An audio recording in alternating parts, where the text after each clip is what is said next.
러시아의 무노라고 우리가 부르는 톨스토이라고 하는 작가가 있습니다. 작가가 이런 말을 했습니다. 모든 사람은 인류를 변화시킬 생각을 한다. 그러나 자기 자신을 변화시킬 생각을 하는 사람은 별로 없다. 명언입니다. 명언. 인생을 살면서 한 번쯤은 거창한 꿈을 꿉니다. 이상적인 꿈을 꾸고 그 꿈을 보면 가족을 변화시키고 회사를 변화시키고 또 우리나라와 우리 민족을 변화시키고 또 더 나아가서 세계를 변화시키려는 그런 이상적인 목표를 꿈꿉니다. 그런데 분명한 것은 모든 변화의 시작은 자기 자신의 변화로부터 시작이 됩니다. 다른 사람의 변화에 대해서 우리가 이야기를 하지만 그것보다 먼저 필요한 것이 있는데 그건 뭐냐면 자기 자신의 변화입니다. 자기 자신을 돌아볼 줄 알아야 됩니다. 그리고 먼저 자기 자신을 변화시킬 줄 알아야 됩니다. 죽음을 앞둔 어떤 사람의 글입니다. 내가 젊고 자유로워서 상상력에 한계가 없을 때 나는 세상을 변화시키겠다는 꿈을 가졌었다네. 좀 더 나이가 들고 지혜를 얻었을 때 나는 세상이 결코 변하지 않으리라는 것을 알았다네. 그래서 내 시야를 약간 좁혀 내가 살고 있는 나라를 변화시키겠다고 결심했지. 그러나 그것 역시 불가능한 일이었네. 황혼의 나이가 되었을 때 나는 마지막 시도로 나에게 가장 가까운 내 가족을 변화시키겠다고 마음을 정했다네. 그러나 아무도 달라지지 않았지. 이제 죽음을 맞이하기 위해서 자리에 누운 나는 문득 깨닫는다네. 만약 내가 내 자신을 먼저 변화시켰다면 그것을 보고 내 가족이 변화되었을 걸세. 또한 그것에 용기를 얻어 내 나라를 더 좋은 곳으로 바꿀 수 있었을 걸세. 그리고 누가 아는가? 세상까지도 변화되었을지를. 여러분, 모든 세상의 변화는 그 시작이 나 자신으로부터 시작이 됩니다. 세상에 많은 문제가 있죠. 그런데 그 문제를 풀 수 있는 방법은 먼저 내 안에 있는 문제를 해결하는 것입니다. 그럴 때 다른 문제도 실마리가 풀려나갈 수 있습니다. 그런데 우리는 나 아닌 다른 것에 책임을 항상 돌립니다. 그리고 항상 잘못은 항상 남의 탓을 할 때가 얼마나 많이 있습니다. 어제 아침에 인터넷 검색을 하는데 한 인터넷 포털 사이트 메인 뉴스 제목이 하나가 떴습니다. 제가 그걸 보고 한참 동안 제가 눈을 떼지 못했습니다. 그 제목이 뭐냐면 그 메인 대문 제목이 이거예요. 이게 다 교회 때문. 줄지 않는 확진자 수에 교회 포비아 폭발. 이렇게 제목입니다. 교회 포비아. 이 포비아라고 하는 단어는 혐오라는 뜻을 포함하고 있습니다. 지금 세상이 교회를 어떻게 바라보는가? 그 기사 속에 이렇게 담겨져 있습니다. 기사 원문을 보는데 이런 내용을 포함하고 있습니다. 교회를 중심으로 한 코로나19 확진자 발생이 줄어들 기미를 보이지 않으면서 기독교에 대한 시민들의 부정적인 인식이 팽배해지고 있다. 제가 그 기사를 읽는 내내 제 마음이 무겁고요, 답답하고요. 또 한편에서는 또 화도 나기도 하고요. 어떻게 해줘야 될까? 무엇을 해야 될까? 우리 교회가, 우리 그리스도인들이 한국 교회가 어떻게 돼야 될까? 그럼 어떻게 해야 될까요, 도대체? 먼저 나 자신부터 변화되어야 됩니다. 지금 여기 있는 이 자리에 있는 우리부터, 우리 교회부터, 이 자리부터 변화되어야 됩니다. 그것이 정답이고 그것이 해답입니다. 변화되지 않는 것은 정체된 것이고 그렇게 되면 결국은요 뒷걸음질 치고 퇴보하게 됩니다. 우리 교회도 변화되지 않으면 여기에 있는 저 스스로 여러분 모두가 변화하지 않으면 결국은 우리는 뒤처지게 뒷걸음질 치게 됩니다. 사람들이 이 사실을 너무 잘 알고 있습니다. 모르는 거 아닙니다. 다 압니다. 그러나 문제는 알면서도 변화를 싫어하죠. 변화 싫어합니다. 자기가 살고 있던 그대로 살고 싶어 합니다. 그 방법대로 그대로. 그 이유가 무엇인가? 그냥 내가 살고 있는 것이 편하니까. 자연의 법칙 가운데 관성의 법칙이라는 것 우리 잘 알고 있습니다.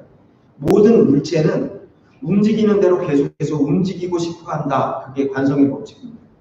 계속 달리던 것은 계속 달리고 싶어 합니다. 떨어지는 것은 계속 떨어지고 싶어 합니다. 가만히 움직이지 않는 것은 계속해서 가만히 있고 싶어 합니다. 이게 관성의 법칙입니다. 우리 삶 속에도 관성의 법칙이 적용됩니다. 항상 살던 대로 그대로 있고 싶어 합니다. 편안하게 살고 싶고 변화를 싫어합니다. 내가 사는 주변 환경이 마음에 안 들지요. 그런데 바꾸는 건 더 싫어요. 그렇지만 분명 우리가 변화돼야 됩니다. 변화는 참 어렵습니다. 때로는 용기가 필요하고 노력이 필요하고 우리가 스스로를 반성해야 되고 훈련도 필요하고 중요한 것은 이런 변화를 통해서 분명히 바꿀 수 있고 또 성장할 수 있고 성숙할 수 있습니다. 사도 바울은 오늘 우리가 읽었던 갈라디아서 6장 1절에 그렇게 얘기합니다. 자기를 돌아보라 그렇게 봅니다. 지금 우리가 가지고 있는 성경에는 너 자신을 살펴보아 너도 시험을 받을까 두려워하라 이렇게 되어 있지만 옛날 성경에 보면은요 너 자신을 돌아보아 이렇게 되어 있습니다. 여러분 남의 잘못과 남의 문제점만을 들여보지 말고 나 스스로를 나 자신을 살펴보아야 됩니다. 나에게도 문제가 있고 잘못이 있습니다. 나도 시험에 빠질 수 있습니다. 나를 돌아볼 때 다시 하나님께서 원하시는 변화 속으로 들어올 수가 있습니다. 우리가 변화하지 못하는 것은 여러 가지 이유가 있겠죠. 그렇죠? 가장 첫 번째 자기 만족이라는 게 있어요. 자기 만족. 자기 자랑. 여러분 자기 만족과 자기 자랑이 많으면요 변화하지 못합니다. 내가 이렇게 만족한데 내가 좋은데 뭐하러 변화하겠어요? 예수님 당시에 가장 대표적으로 자기 만족하고 있었던 사람들이 누구냐면 바리새인들입니다. 바리새인들은요 항상 그렇게 저는 기도하고 금식도 하고 구제도 하고 자기 만족 속에 살았어요. 그런데 예수님은요 그들을 향해서 뭐라고 말씀하시면 그렇게 말씀합니다. 이 독사의 자식들아, 뱀의 새끼들아 그렇게 얘기하셨어요. 여러분 고정관념이 문제입니다. 우리가 가지고 있는 고정관념에 사로잡혀 있는 사람은요 말이 안 통합니다. 계속 같은 말만 계속 반복해요. 우리가 가끔 이야기하는 답답한 경우가 있잖아요. 똑같은 말만 계속. 예전에 한국에 제가 목회할 때 교통사고가 났어요. 교회 앞에서 우리 교회 권사님이 유턴을 하다가 교통사고가 났어요. 교회 앞에서 났는데 여자분이니까 혼자서 운전하다가 얼마나 무서워요. 그러니까 교회로 전화를 했어요. 제가 갔습니다. 갔는데 상대방이 이렇게 오는데 유턴을 한 거예요. 그리고 팍 부딪히는 거죠. 근데 상대방이 그러는 거예요. 저분이 유턴을 하는데 깜빡이를 안 켜고 유턴을. 누구 잘못인지 아시겠어요? 근데도 불구하고요. 권사님, 우리 교회 권사님이었는데 권사님 계속 그러는 거예요.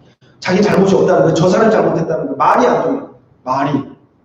결국은 어떻게 해결했는지 아세요? 경찰관 와가지고 경찰이 그 사건을 다 해결했어요. 여러분 고정관념에 붙잡혀 있는 사람은요 누구 이야기도 듣지 않습니다. 항상 자신이 맞는 틀에 사로잡혀서 다른 사람만 잘못했다고 계속 비판합니다. 바리새인의 모습이 그랬어요. 그 사람은 전통이라는 그 모습을 되게 중시해서 전통. 우리 성경에 보면 안식일 논쟁이 있습니다. 이제 예수님과 하셨던 안식일 논쟁인데 안식일은 원래 사람을 위해서 주신 것이고요. 선을 행하라고 주신 날이 안식일입니다. 하나님의 뜻대로 살으라고 주신 것이 안식일이에요. 그런데 예수님께서 안식일에 병자를 고쳐주셨어요. 그렇죠? 그런데요, 그렇게 선을 행하다가 결국 예수님이 왜 십자가에 못 박혀서 돌아가시게 된 결정적인 이유가 무엇인가 바로 이 안식일날 그렇게 하셨어요. 유대인에게는 정결의식이라는 게 있습니다. 원래 정결의식 우리가 레위기를 보면 정결의식을 주신 이유는 뭐냐면 다른 거 아닙니다. 부정하게 살지 말아라. 깨끗하게 정하게 살아라. 그거예요. 그런데 그 사람 유대인들은 손을 씻는 것을 정결의식 안에 집어넣었어요. 그리고 손 씻지 않고 먹는 것 사실 이거 문제 아니거든요. 여러분 손 씻지 않고 먹는다고 구원 못 받습니까? 그런데 손 씻지 않고 먹었다고 부정한 사람이야. 부정하고 정한 것 그 사람에게 참 중요합니다. 그런데 예수님은 그렇게 말씀하셨거든요. 이 입으로 들어가는 것이 더러운 것이 아니라 오히려 마음에서 나오는 것이 더러운 것이다. 우리 마음에서 나오는 것은 탐욕과 음란과 거짓과 이 모든 것이 우리를 더럽게 한다. 많은 사람들이 타성이라는 것에 젖어서 삽니다. 이게 습관이 문제입니다. 습관. 익숙해져 있어서 변화를 싫어합니다. 그런데 분명한 것은 변화할 때 성장하고 성숙할 수 있습니다. 가끔가다 그런 분이 있어요. 저한테는 그런 말씀하지 마세요. 예전에는 이렇게 했어요. 원래 이렇게 했습니다. 이렇게. 원래. 도대체 원래가 언제부터 원래인지 제가 참 어렵더라고요. 원래 하는 거 편할 수 있습니다. 그러나 꼭 그렇게 해야 된다는 법칙은 없어요. 그렇죠? 예수님께서 제자들을 만났을 때 항상 동일한 말씀을 하셨습니다. 나를 따라오너라 그러셨습니다. 나를 따라오. 그런데 놀랍게도요. 제자들은 그 한마디 말씀을 듣고 모든 것을 버려두고 쫓았어요. 때로는 배도 버려두고 가정도 버려두고 그냥 쫓았어요. 그런데 쫓지 않았던 사람들 이야기도 나옵니다. 부자 청년 이야기 아시죠? 그 부자 청년 보면 변화를 싫어합니다. 희생을 싫어합니다. 어떤 랍비가 제자들을 모아놓고 가르치는데 항상 강조하는 게 있어요. 이렇게 얘기합니다. 죽기 전에 딱 하루 전에 회개해라. 그러면 된다. 죽기 전 하루 전만 회개하면 된다. 항상 제자들이 그렇게 얘기합니다. 그때 한 똑똑한 제자가 스승에게 이렇게 질문을 합니다. 선생님, 죽기 하루 전에 회개하라고 하시는데 근데 언제 죽을지 어떻게 합니까? 오늘 죽을지 내일 죽을지 1년 있다가 죽을지 언제 죽을지 모르는데 어떻게 하루 전에 죽기 하루 전에 회개할 수가 있습니까? 왜 하루 전에 회개하라고 그렇게 말씀하십니까? 그때 이 전에만 회개하라. 이게 무슨 뜻이냐? 죽을 때를 알지 못하기 때문에 바로 지금 이 시간이 회개할 시간이고 지금 이 시간이 마지막 때인 것처럼 그렇게 살라는 것이다. 여러분, 우리는 먼저 우리 스스로를 돌아볼 수 있어야 됩니다. 지금 교회에 많은 비판들이 있고 기독교인들에 대해서 많은 비판들이 있습니다. 우리 스스로를 돌아볼 수 있어야 됩니다. 자기 반성이 필요합니다. 자기 비판이 필요합니다. 그리고 반성하고 비판하는 것으로 끝나는 것이 아니라 예수 그리스도를 통한 새로운 소망으로 다시 일어설 수 있어야 됩니다. 새롭게 결단하고 변화될 수 있어야 됩니다. 백창무 시인이라고 하는 분이 길이 끝나는 곳에 라는 제목의 시가 있습니다. 제가 한번 읽어드릴게요. 여보게 그렇게 말하지 말게 사는 게 다 그런 거라고 그렇게 세상 다 산 얼굴로 아무렇게나 말하지 말게 별들 가깝게 내려앉은 깊은 밤 지붕에 올라가 하늘을 보게나 그대 이 땅에 나서 애써 이뤄내야 할 것이 얼마나 많은지 한번 생각해 보게나 아주 작아 보이는 일들의 소중함을 잊어서는 안 되네. 살아있다는 건 늘 새롭게 눈 뜨는 것이 아니겠나? 여보게 그렇게 말하지 말게. 무엇 때문에 사는지 모르겠다고 그렇게 지친 모습으로 아무렇게나 말하지 말게. 아무도 깨지 않은 이른 새벽에 빈 몸으로 산 앞에 서 보게나. 그대 이 땅에 나서 이제껏 이룬 것이 얼마나 있는지 한번 돌아보게나. 아주 높아 보이는 봉우리도 그댄 모를 수 있다네. 살아있다는 건 늘 새롭게 시작하는 것이 아니겠나. 여러분, 살아있다는 것은 늘 새롭게 시작하는 것입니다. 여러분, 우리가 그리스도 안에서 살아있다는 것은 다시 나 자신을 되돌아보면서 다시 시작하는 것입니다. 하나님께서 우리에게 능력 주시는 것을 기대하면서 시작하는 것입니다. 그럼 6장 3절 갈라디아서 6장 3절 말씀을 한번 같이 한번 읽어볼까요? 같이 한번 읽겠습니다. 시작.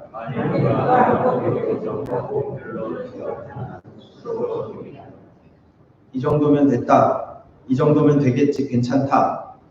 내 인생 이대로면 괜찮지. 이대로 살겠다. 여러분, 이것은 스스로를 속이는 것입니다.